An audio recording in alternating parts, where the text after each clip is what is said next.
बच्चों, नमस्कार। स्वागत है आप सबका। कैसे हैं आप सब? तो आज का यह वीडियो कक्षा 9 के विज्ञान विषय पर है, जिसमें हम लोग अध्याय 5 जीवन की मौलिक इकाई का अध्ययन करेंगे। पिछली वीडियो में हम लोगों ने जीवन की मौलिक इकाई के कुछ टॉपिक को क्लियर कर चुके हैं। ये जीवन की मौलिक इकाई चैप्टर 5 का दूसरा वीडियो है। पहला वीडियो मेरे चैनल पे है, तो पहले वीडियो से शुरुआत कीजिए देखना और अच्छी तरह से चैप्टर 5 अध्याय 5 को समझते हैं। तो चलिए स्टार्ट करते हैं। पहली वाली वीडियो में हम लोगों ने यहाँ तक जानकारी हासिल कर लिया था। इसे भी जाने वाला ये बॉक्स जो बना है, इसके पूरे तथ्य को हम लोगों ने पढ़ा था और इसमें की जानकारी को इकट्ठा किया था। अब बारी है क्रियाकलाप 5.2 से। ठीक है, तो स्टार्ट करते हैं। क्रियाकलाप 5.2 में दिया है, हम पत्ती की झिल्ली, प्याज के मूलाग्र अथवा विभिन्न आकार के प्याज की झिल्ली की अस्थायी स्लाइड बना सकते हैं। यहाँ पे कह रहा है कि अस्थायी स्लाइड हम लोग बना के और कोशिका को देख सकते हैं, कोशिका के बारे में जान सकते हैं, जो क्रियाकलाप 5.1 में हम लोगों ने देखा था। तो यहाँ पे प्रश्न किया है कि उपरोक्त क्रियाकलाप, जो ऊपर जो क्रियाकलाप आप लोगों ने किया था 5.1 में, पिछली वीडियो में है वो, तो उपरोक्त क्रियाकलाप करने के बाद निम्नलिखित प्रश्नों के उत्तर दीजिए। ठीक है, तो यहाँ पे कुछ प्रश्न पूछा गया है क्रियाकलाप के माध्यम से। तो प्रश्न है, क्या सभी कोशिकाएं आकार तथा आकृति की दृष्टि से एक जैसी दिखाई देती हैं? तो इसका आंसर होगा,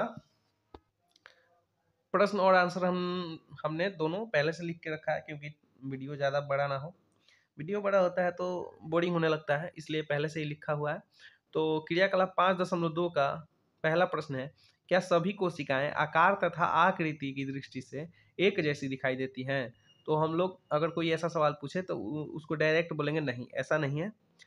तो अगर कोई कारण पूछ दे तो कारण बताएंगे, क्योंकि अलग अलग कार्य करने के लिए अलग अलग आकार और आकृति की आवश्यकता होती है, इसलिए सभी कोशिकाओं का आकार और आकृति एक जैसी नहीं होती है। ठीक है, तो पहला प्रश्न का उत्तर ये हो गया। स्क्रीनशॉट लेके वीडियो रोक के लिख लो। ठीक है, दूसरा प्रश्न है, किताब से दिखा रहा हूँ, वैसे नोट तो किया हूँ तो किताब से दिखा रहा हूँ। दूसरा प्रश्न है, क्या सभी कोशिकाओं की संरचना एक जैसी दिखाई देती है? तो चलिए नोट्स पे आते हैं। तो प्रश्न था, क्या सभी कोशिकाओं की संरचना एक जैसी दिखाई देती है? तो इसका भी उत्तर होगा नहीं। और उसके बाद क्यों? तो क्योंकि कोशिका का कार्य कोशिका के संरचना पर निर्भर करती है। समझे?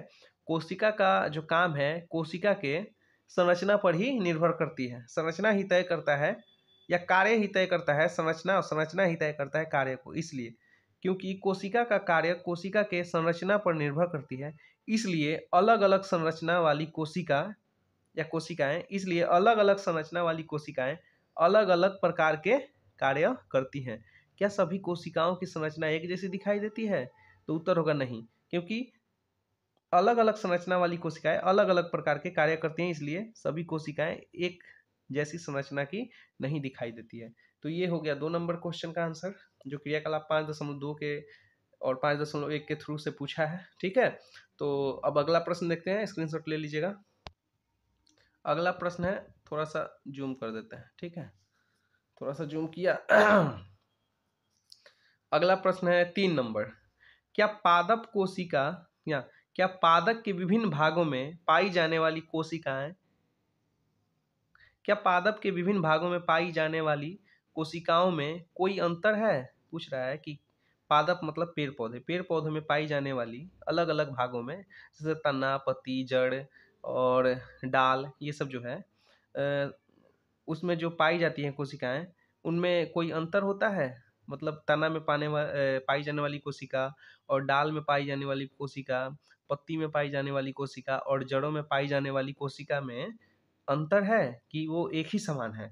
तो इसका आंसर होगा, नोट्स में है, आते हैं नोट्स पे। प्रश्न है, क्या पादप के विभिन्न भागों में पाई जाने वाली कोशिकाओं में कोई अंतर है? तो उत्तर होगा हाँ। कैसे? पौधों की अलग अलग हिस्सों में पाई जाने वाली कोशिकाओं में अंतर होता है, क्योंकि पौधे के अलग अलग हिस्सों की कोशिकाओं में आकार, माप और संरचना में अंतर होता है। समझे? पौधों के अलग अलग हिस्सों में कोशिकाओं का आकार और माप और संरचना अलग अलग होता है, अंतर होता है। साथ ही यह साथ ही यह अलग अलग काम करती है, इसलिए एक जैसी नहीं होती है। पादप की विभिन्न भागों की कोशिका एक जैसी नहीं होती है, क्योंकि इनका काम, आकार और माप अलग अलग होता है उनके भाग के, पौधों के भाग के हिसाब से। चलिए, तीन तीन प्रश्न हो गए।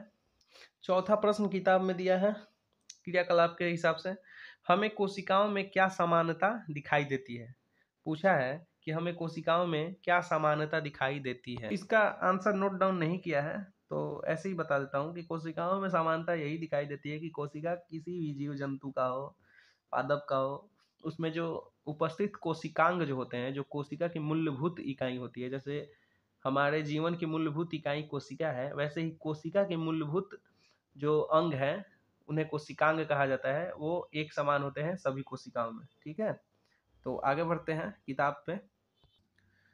किताब के दूसरे पेज में जहाँ पे वो हम लोगों का 5.2 क्रियाकलाप दिया था, उस पेज के खत्म हो जाने के बाद जब दूसरे पेज पे आते हैं तो लिखा है, कुछ जीवों में विभिन्न प्रकार की कोशिकाएं भी हो सकती है। निम्नलिखित तस्वीरों को देखो, यह मानव शरीर की कोशिकाएं हैं। ठीक है, मानव शरीर की कोशिकाएं हैं, इनकी रचना, आकार, माप जो है अलग अलग है। ठीक है, संरचना अलग अलग है। तो चलिए देखते हैं, किताब में जो है ये थोड़ा सा चित्र कटा है, इसलिए इसको नोट डाउन किया हूँ। ठीक है, समझाता हूँ, हम लोग सब साथ मिलकर समझते हैं। कोशिकाओं को, मानव शरीर की कोशिका किस किस अंग की कोशिका कैसी होती है, आइए समझते हैं। नोट्स पे नोट डाउन किया हूँ। चलिए देखते हैं। ब्लड सेल, रक्त कोशिका। रक्त कोशिका कैसी होती है? तो रक्त कोशिका अभी हम लोगों ने किताब में भी देखा, किताब में भी रंगीन पिक्चर देखें, पर यहाँ पे ब्लैक एंड व्हाइट मिलेगा क्योंकि ये हाथ से बनाया गया है। तो ब्लड कोशिका ये है रक्त कोशिका। ठीक है, मांसपेशी की कोशिका ये है मांसपेशी की कोशिका, ऐसी होती है दिखने में। तंत्रिका कोशिका, ठीक है, ये एक ही कोशिका है पर दिखने में ऐसी होती है, एकदम छोटी सी होती है, एकदम ऐसी ऐसी होती है, एक बिंदी से भी छोटी। ये तो बिंदी दिख जा रही है, वो बहुत छोटी होती है। और इसको जूम जब किया जाता है, जब आवर्धित किया जाता है, बड़ा पिक्चर लिया जाता है सूक्ष्मदर्शी से, तो वो इस प्रकार की दिखती है तंत्रिका कोशिका। ये मांसपेशी की कोशिका है। ठीक है, ये अंडाणु है, ये फीमेल में अंडाणु ओवम होता है, ये अंडाणु ओवम की कोशिका है। ठीक है, जो फीमेल में होती है। और ये अस्थि की कोशिकाएं, हड्डी की कोशिकाएं, जब हड्डी को चूर चूर किया जाएगा और उसका पाउडर निकलेगा, और पाउडर की एक छोटी सी कण, और उसको जूम किया जाएगा, वो कोशिका, उसमें से वो कोशिका ऐसी दिखेगी। समझ लो कितना आवर्धित किया जाता है, कितना बड़ा किया जाता है, तब जाके ऐसा आकार दिखता है कोशिका का। यह है स्पर्म की कोशिका, यह है स्पर्म की कोशिका। ठीक, और वासा की कोशिका, फैट सेल, वासा की कोशिका ये है। ठीक है, हाँ, क्या लिखा है यहाँ पे, एक कुछ जरूरी नोट डाउन किया हूँ, इसको समझाता हूँ। ये पर ये सभी एक ही प्रकार के कोशिकांगों से मिलकर बना होता है। जैसा कि मैंने उस अभी कुछ देर पहले बताया था कि कोशिका में समानता यही होती है कि सभी कोशिका की कोशिकांग एक ही प्रकार के होते हैं, सब में एक ही कोशिकांग पाए जाते हैं। कोशिकांग अलग अलग नहीं पाए जाते हैं। जितने भी कोशिकांग होते हैं, वो पादप हो या जीव जंतु की कोशिका हो, सब में वो कोशिकांग पाए जाते हैं। ठीक है, आगे बढ़ते हैं। चलिए एक बार और रंगीन पिक्चर देख लीजिए। तो ये है अंडाणु, ये है अस्थि की कोशिका, ये है शुक्राणु स्पर्म की कोशिका, ये है वासा फैट सेल, ये तंत्रिका वाली कटी पड़ी है, ये ठीक से नहीं है, ये रुधिर की कोशिकाएं, ये है चिकनी पेशी कोशिकाएं। ठीक है, हो गया। अब इसके बाद आगे बढ़ते हैं। तो आइए आगे चलते हैं। आगे डिटेल में किताब के साथ मैं पढ़ाई करवा रहा हूँ, और कुछ नोट्स बनाए हुए हैं, इसमें से कुछ महत्वपूर्ण तथ्य को निकाल कर नोट्स बनाया गया है, उसको भी स्क्रीन पे चलाया जाएगा। तो चलिए अब आगे की जो लिखी हुई है लाइनें वो हम लोग पढ़ते हैं साथ में। कोशिकाओं की आकृति तथा आकार उनके विशिष्ट कार्यों के अनुरूप होती है, जो हम लोगों ने पहले पढ़ा, ठीक है। कोशिकाओं की आकृति और आकार उनके विशिष्ट कार्यों के अनुरूप होती है। कुछ कोशिकाएं अपना आकार बदलती रहती हैं, जैसे एक कोशिकीय अमीबा। अमीबा जो है एक कोशिकीय होता है, वो अपना आकार बदलता रहता है। बाकी सबकी आकार और आकृति विशिष्ट कार्यों के अनुरूप होती है। चलिए, जैसे एक कोशिकीय अमीबा हो चुका है। कुछ जीवों में कोशिका का आकार लगभग स्थिर रहता है और प्रत्येक प्रकार की कोशिका के लिए विशिष्ट होता है। उदाहरण के लिए तंत्रिका कोशिका। तंत्रिका की कोशिका है जो वो उसका आकार स्थिर होता है, निश्चित होता है, वो घटती बढ़ती नहीं है, जो यहाँ पे हम लोगों ने देखा था, ठीक है। आगे, प्रत्येक जीवित कोशिकांग में कुछ मूलभूत कार्य करने की क्षमता होती है। प्रत्येक जीवित कोशिकांग में मतलब कोशिका के अंदर जो उपस्थित कोशिकांग होते हैं, कोशिकांग, उनमें कुछ मूलभूत कार्य करने की क्षमता होती है। अपना मूलभूत, मूलभूत का मतलब होता है प्रथम, महत्वपूर्ण, ठीक है। पहला प्रायोरिटी जो कहलाता है कि पहली प्रायोरिटी मतलब मेरा पहला काम यही है कि मैं ये करूँगा, वही मूलभूत होता है। जैसे कि हमारा मुख जो है, मुख का मूलभूत कार्य है बोलना और खाने को चबाना, खाना, खाने का मतलब शुरुआत जहाँ से होता है ये, तो ये मुख्य कार्य है। कार्य करने की क्षमता, प्रत्येक जीवित कोशिकांग में कुछ मूलभूत कार्य करने की क्षमता होती है, ठीक है, जो सभी सजीवों का गुण है। जो मूलभूत कार्य करने की क्षमता होती है कोशिका के कोशिकांग में, वो सभी सजीवों का एक गुण है। एक जीवित कोशिका यह मूलभूत कार्य कैसे करती है? हम जानते हैं कि बहुकोशिकीय जीवों में श्रम विभाजन होता है। बहुकोशिकीय जीव मतलब हम लोग, इनमें श्रम विभाजन होता है। श्रम विभाजन का मतलब होता है किसी बड़े काम को हिस्सों में बांट देना, ठीक है, और छोटे छोटे मतलब मान लो कि हिस्सों में बांट दिए और कुछ कुछ लोगों से मिलके उस काम को करवा रहे हैं। वैसे ही हमारे शरीर को बहुत सारे कामों की जरूरत, हाँ, काम करना पड़ता है। तो हाथ का काम अलग है, पैर का काम अलग है, आँख का काम अलग है, नाक का काम अलग है, दिमाग का काम अलग है, मुख का काम अलग है, सबका काम अलग है। तो हम लोग बहुकोशिकीय जीवों में श्रम विभाजन होता है, जैसा जैसा कि मनुष्य में, ठीक है। इसका अर्थ यह है कि शरीर के विभिन्न अंग विभिन्न कार्य करते हैं, विभिन्न अंग विभिन्न कार्य करते हैं। हाथ का काम है खाना खाना, थप्पड़ मार देना, पैर का काम है चलना दौड़ना, आँख का काम है देखना, नाक का काम है सूंघना, कान का काम है सुनना। जैसे इसमें दिया है, इसका उदाहरण देखो। जैसे मनुष्य के शरीर में हृदय रुधिर को पंप करता है। पंप करने का मतलब है कि ऊपर खींचना, नीचे दबाना, पंप करता है। रुधिर को ऐसे ऐसे ऐसे पंप करता है, तभी रुधिर जो है, खून जो है, रक्त जो है पूरे शरीर में, ब्लड नसों में दौड़ता है और हम जीवित रहते हैं। पंप करता है। तथा आमाशय, भोजन का पाचन इत्यादि। इसी प्रकार एक कोशिकी में भी श्रम विभाजन होता है। एक कोशिक बीज होता है, जो एक कोशिका वाले जीव होते हैं, अमीबा, पैरामीशियम, क्लेमाइडोमोनस, ये सब जो होते हैं, इन एक कोशिकीय जीव में भी श्रम विभाजन होता है। किस किस किस चीज से? तो कोशिका में उपस्थित कोशिकांग की वजह से। तो मैं क्या करूँ, अभी कोशिकांग को समझा दूं या किताब को डायरेक्ट पढ़ते हैं? चलिए कोशिकांग को समझाता हूँ। अगले वीडियो में मैंने पादप कोशिका के कोशिकांग वहाँ पे दिखा के समझाया था। इसमें हम जंतु कोशिका के कोशिकांग को दिखाकर समझाते हैं कि कोशिकांग क्या है, जो एक कोशिकीय जीव खुद एक कोशिकीय होने के बाद ही पूरे जीवन का निर्माण करते हैं और सारी क्रियाएं एक कोशिका के ही द्वारा होता है, जैसे जीवाणु, वाणु, बैक्टीरिया, अमीबा, ये सब। तो चलिए चलते हैं, एक जंतु कोशिका का दृश्य देखते हैं और समझते हैं उसमें कोशिकांग कौन कौन से हैं।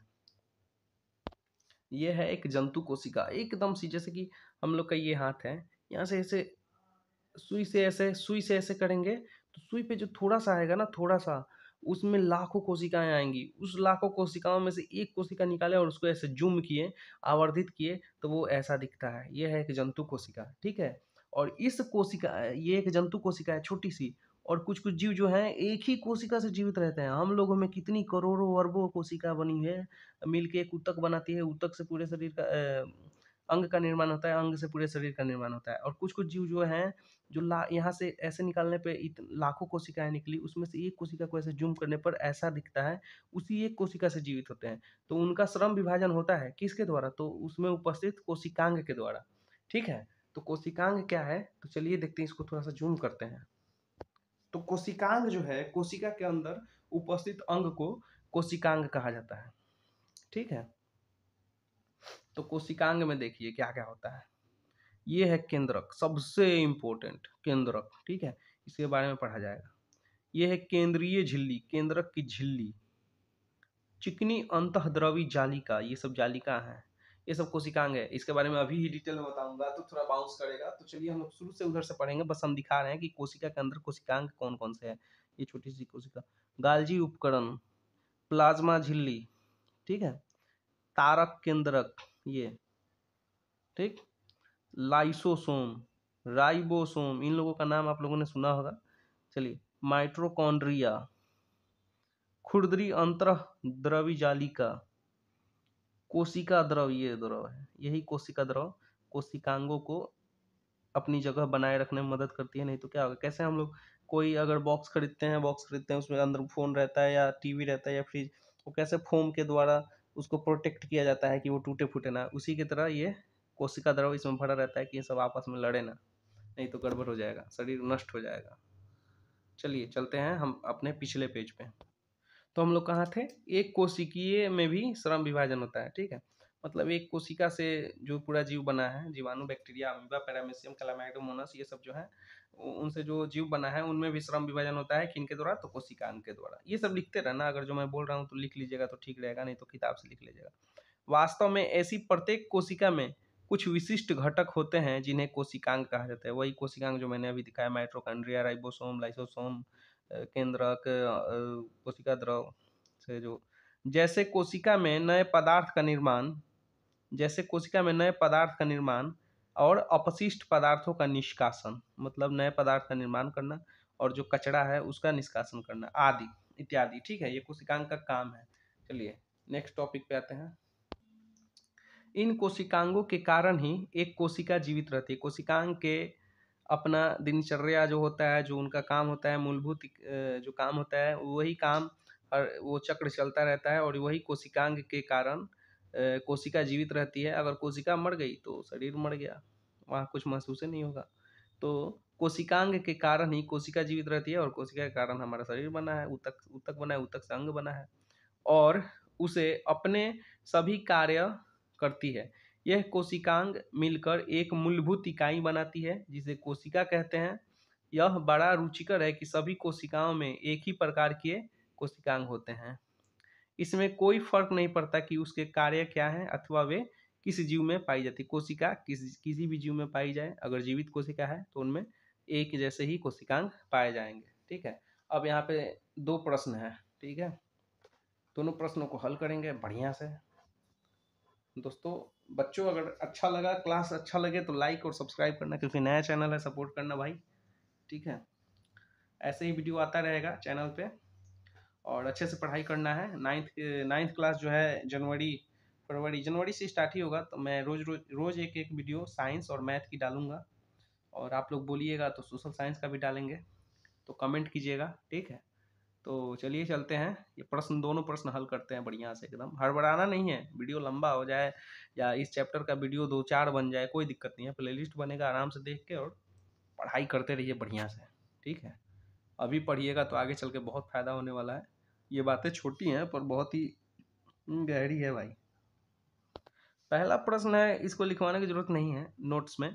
तो कोशिका की खोज किसने की और कैसे की? तो कोशिका की खोज सबसे पहले 1665 में, 350 साल पहले, रोबर्ट हुक ने स्वनिर्मित अपनी एक सूक्ष्मदर्शी से वृक्ष के छाल प्राप्त करके उसको एक पतला काट बनाया और उसको बहुत बहुत ही ज़्यादा आवर्धित किया। तो उसमें उन्होंने देखा, रॉबर्ट हुक ने देखा कि जब उन्होंने जो आवर्धित किया पेड़ के छाल से प्राप्त काट को, जब आवर्धित किया कार्क को, तो देखा कि इसमें मधुमक्खी के छत्ते जैसे कुछ एकक घर बने हैं और वो घर जो है वो कमरे की तरह है। तो उस कमरे को रॉबर्ट हुक ने कोशिका नाम रखा। ठीक है, उधर शुरुआत में ही दिया था तो वहां से आप लिख सकते हैं। और दूसरा प्रश्न है, कोशिका को जीवन की संरचनात्मक व क्रियात्मक इकाई क्यों कहा जाता है? कोशिका को जीवन की संरचनात्मक व क्रियात्मक इकाई क्यों कहा जाता है? तो चलिए इसका आंसर हम नोट करेंगे। आइए प्रश्न 2, कोशिका को जीवन की संरचनात्मक एवं क्रियात्मक इकाई इकाई क्यों कहा जाता है? तो उत्तर है, कोशिका यह सभी जीवों की मूल इकाई है। कोशिका सभी जीवों की मूल इकाई है। मूल्य मतलब होता है प्रथम, पहला, प्रायोरिटी, महत्वपूर्ण, ठीक है, वो मूल इकाई है। एक इकाई मतलब होता है कि जैसे कि पहला अंक जो है एक इकाई, ठीक है। हमारे शरीर में करोड़ों अरबों खरबों कोई गिनती नहीं है कोशिका है, उसकी एक इकाई होती है, वो उस इकाई से ही मिलकर पूरा शरीर बना है। तो मूल इकाई होती है शरीर सभी जीवों की, ठीक है, कोशिका। और सभी क्रियाएं कोशिका स्तर पर होती है, सभी क्रियाएं कोशिका स्तर पर ही होती है, इसलिए कोशिका को जीवन की संरचनात्मक मतलब संरचना देती है कोशिका, और क्रियात्मक कार्य करती है, इसलिए कोशिका को जीवन की संरचनात्मक एवं क्रियात्मक इकाई कहा जाता है, ठीक है। चलिए आगे बढ़ते हैं। 5.2 में दिया है, कोशिका किससे बनी होती है? कोशिका का संरचनात्मक संगठन क्या है? तो इसको हमने नोट कर लिया है, पहले वो देख लेते हैं। तो टॉपिक था कि कोशिका किससे बनी होती है और कोशिका की संरचनात्मक संगठन क्या है। तो कोशिका जो है कोशिकांग से मिलकर बनी है, और उसका संरचनात्मक संगठन जो है प्लाज्मा झिल्ली, प्लाज्मा मेम्ब्रेन, कोशिका भित्ति, सेल वॉल, केंद्रक, न्यूक्लियस, कोशिका द्रव्य, सेल ऑर्गेनेल, और कोशिका अंगक, ठीक है, ये 5 है। तो पांचों के बारे में पढ़ते हैं, या नोट्स से पढ़ा दें या किताब से ही पढ़ा दें। पहले नोट्स से पढ़ा देते हैं इन सबको। प्लाज्मा झिल्ली को पढ़ते हैं, कोशिका भित्ति, केंद्रक, कोशिका द्रव्य और कोशिका अंगक क्या है, इस सबको पहले नोट्स से पढ़ लेते हैं, उसके बाद किताब को पूरा कर लेंगे, ठीक है। तो चलिए, प्लाज्मा झिल्ली ये लिख लीजिएगा, थोड़ा राइटिंग गड़बड़ है। प्लाज्मा झिल्ली यह कोशिका की सबसे बाहरी परत होती है। कोशिका अंगक में प्लाज्मा झिल्ली आती है। तो प्लाज्मा झिल्ली यह कोशिका की सबसे बाहरी परत है। इसे वर्णात्मक पारगम्य झिल्ली पारगम्य मतलब जो अपने आर पार आने जाने दे, जो जिसके आर पार वस्तुएं आए जाएं, ठीक है, वस्तुएं आए जाएं या जल या हवा जो भी है, ठीक है। तो पारगम्य झिल्ली है। झिल्ली भी कहते हैं क्योंकि यह विसरण तथा परासरण द्वारा, परासरण के द्वारा पदार्थों को, हाँ देखिए वस्तु बोल रहे थे, गलत हो गया, सॉरी, पदार्थों को अंदर अथवा बाहर आने जाने देती है। जैसे ऑक्सीजन को आने देती है, और CO2 को अपशिष्ट पदार्थ के रूप में बाहर जाने देती है, ठीक है। ये प्लाज्मा झिल्ली हो गई, लिख लीजिएगा, मैं लिख के पहले से रखा हूँ कि वीडियो लंबा ना हो, ठीक है। और उसके बाद विसरण, विसरण क्या है, विसरण समझ लेते हैं। देखिए इसमें था ना वो प्लाज्मा झिल्ली का था ना कि क्योंकि यह विसरण तथा परासरण के द्वारा पदार्थों को अंदर अथवा बाहर जाने आने देती है। तो विसरण क्या है, किसी तरल पदार्थ का उच्च सांद्रता से निम्न सांद्रता की ओर गति को विसरण कहते हैं। कोशिकांग द्वारा पर्यावरण से कार्बन डाइऑक्साइड तथा ऑक्सीजन गैसों का आदान प्रदान विसरण के द्वारा होता है।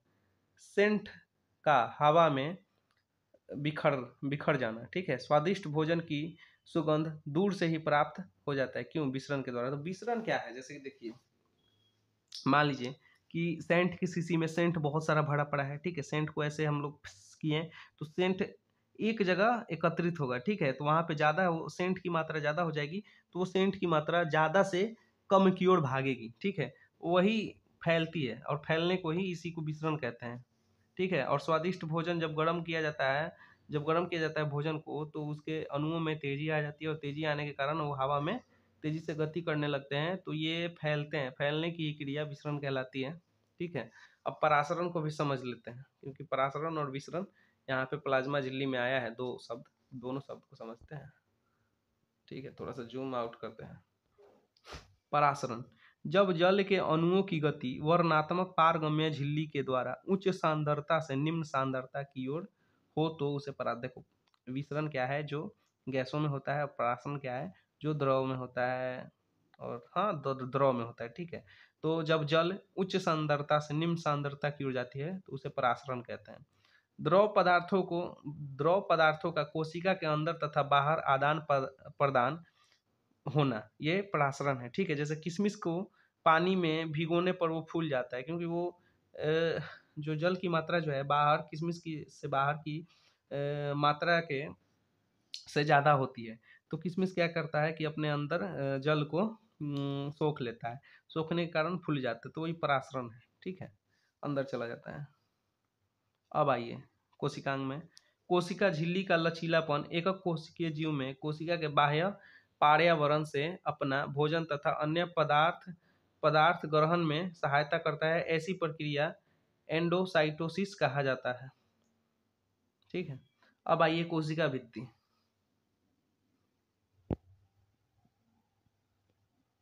कोशिका भित्ति को पढ़ते हैं। कोशिका भित्ति पादप में होता है, केवल ये पादप में होता है, मतलब पेड़ पौधों में होता है कोशिका भित्ति। कोशिका भित्ति सेलुलोज एक पदार्थ है, उससे बनी होती है। यह प्लाज्मा झिल्ली के ऊपर होती है। ठीक है, ये प्लाज्मा झिल्ली जो हम लोग ऊपर में पढ़े थे कोशिकांग में, 1 नंबर जो प्लाज्मा झिल्ली है वो उसके ऊपर होती है कोशिका भित्ति। कोशिका भित्ति बस पेड़ पौधों में पाई जाती है, जीव जंतु में, हम लोगों में नहीं पाई जाती है। ठीक है, और कोशिका भित्ति सेलुलोज की बनी होती है, वो कठोर होती है। जीव द्रव्य कुंचन, नहीं अभी नहीं, ये 1 मिनट। हम लोगों ने नोट्स में कुछ पॉइंट आउट किया था, उसमें कुछ अगर अड़बड़ गड़बड़ सड़बड़ मिले तो उसे छोड़िए और यहाँ आइए, किताब से हम लोग पढ़ाई करते हैं। ठीक है, आगे भी नोट्स में है, लिखवाया जाएगा। हमने देखा कि कोशिका में विशिष्ट घटक होते हैं जिन्हें कोशिकांग कहते हैं। कोशिका कैसे संगठित होती है? यदि हम कोशिका का अध्ययन सूक्ष्मदर्शी से करें तो हमें लगभग प्रत्येक कोशिका में 3 गुण दिखाई देंगे। अगर कोशिका का अध्ययन हम लोग सूक्ष्मदर्शी से करें तो उसमें 3 गुण दिखाई देंगे। कौन कौन? तो प्लाज्मा झिल्ली, केंद्रक तथा कोशिका द्रव, ये 3 गुण हैं कोशिका में। प्लाज्मा झिल्ली, केंद्रक और कोशिका द्रव। कोशिका के अंदर होने वाले समस्त क्रियाकलाप तथा उसको बाह्य पर्यावरण से पारस्परिक क्रियाएं इन्हीं गुणों के कारण होती है। 3 जो गुण हैं, इन्हीं के कारण कोशिका के अंदर समस्त क्रियाकलाप तथा बाह्य पर्यावरण से पारस्परिक क्रियाएं इसी गुण के आधार पर होती है। ठीक है, चलिए अब आते हैं प्लाज्मा झिल्ली, किताबी भाषा से समझते हैं। जो हम लोगों ने उधर प्लाज्मा झिल्ली पढ़ा था अपने नोट्स में, अब यहाँ किताबी भाषा से समझते हैं क्योंकि इसमें कुछ ज़्यादा ही डिटेल दिया हुआ है। यह कोशिका की सबसे बाहरी परत होती है। ठीक है, जंतु कोशिका में, लेकिन पादप कोशिका में इसके ऊपर कोशिका भित्ति होती है। तो यह कोशिका की सबसे बाहरी परत है जो कोशिका के घटकों को बाहरी पर्यावरण से अलग करती है। कोशिका के घटक को बाहरी पर्यावरण से अलग करती है। ठीक है, कोशिका का सुरक्षा कवच है प्लाज्मा झिल्ली, बाहरी पर्यावरण से अलग करती है। प्लाज्मा झिल्ली कुछ पदार्थों को अंदर अथवा बाहर आने जाने देती है। यह अन्य पदार्थों की गति को भी रोकती है। कोशिका झिल्ली को इसलिए वर्णात्मक पारगम्य झिल्ली कहा जाता है। कुछ को रोकती है, कुछ को जाने देती है, भेदभाव करती है।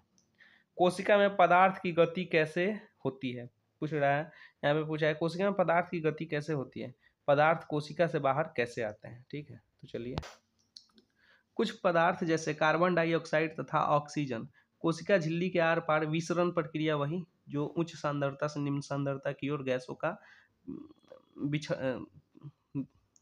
फैलना, वही विसरण प्रक्रिया द्वारा आ जा सकते हैं। हम पिछले अध्याय में विसरण की प्रक्रिया के विषय में पढ़ चुके हैं। हमने देखा है कि पदार्थ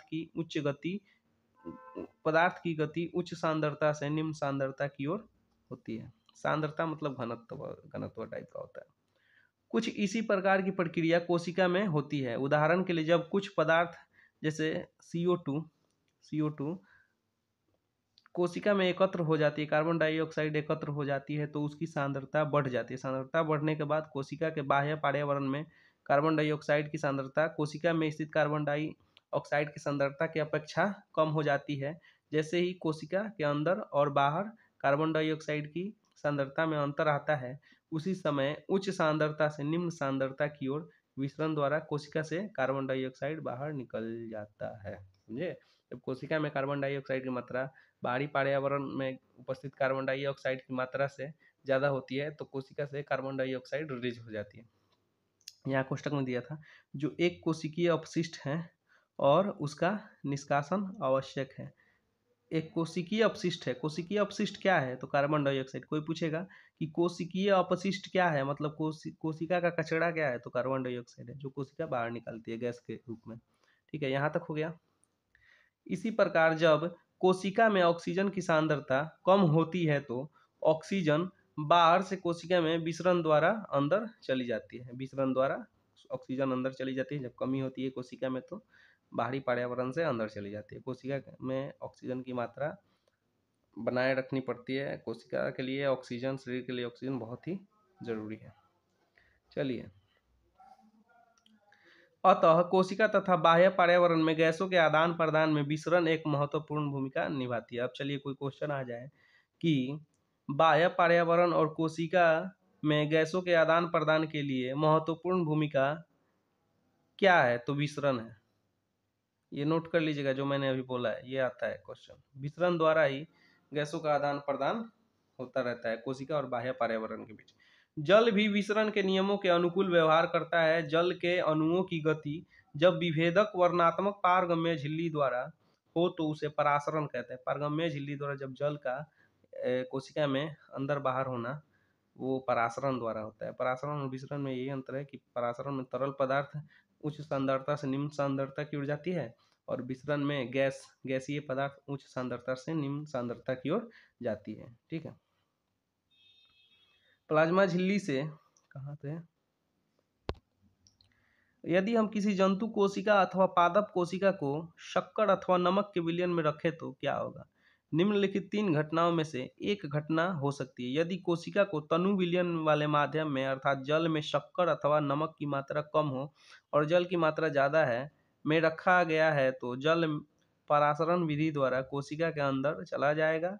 ऐसे विलयन को अल्प परासरण विलयन कहा जाता है। जो कोशिका में जो विलयन चला जाए उसे अल्प परासरण दाबी विलयन कहा जाता है। ठीक है, अगर कोशिका को किसी तनु विलयन में डुबोया जाए और वो विलयन कोशिका के अंदर चला जाए तो वो अल्प परासरण दाबी विलयन कहलाता है। ये पॉइंट नोट कर लीजिएगा, किताब से खुद से नोट कीजिएगा तो क्या होगा, हमेशा के लिए याद रहेगा।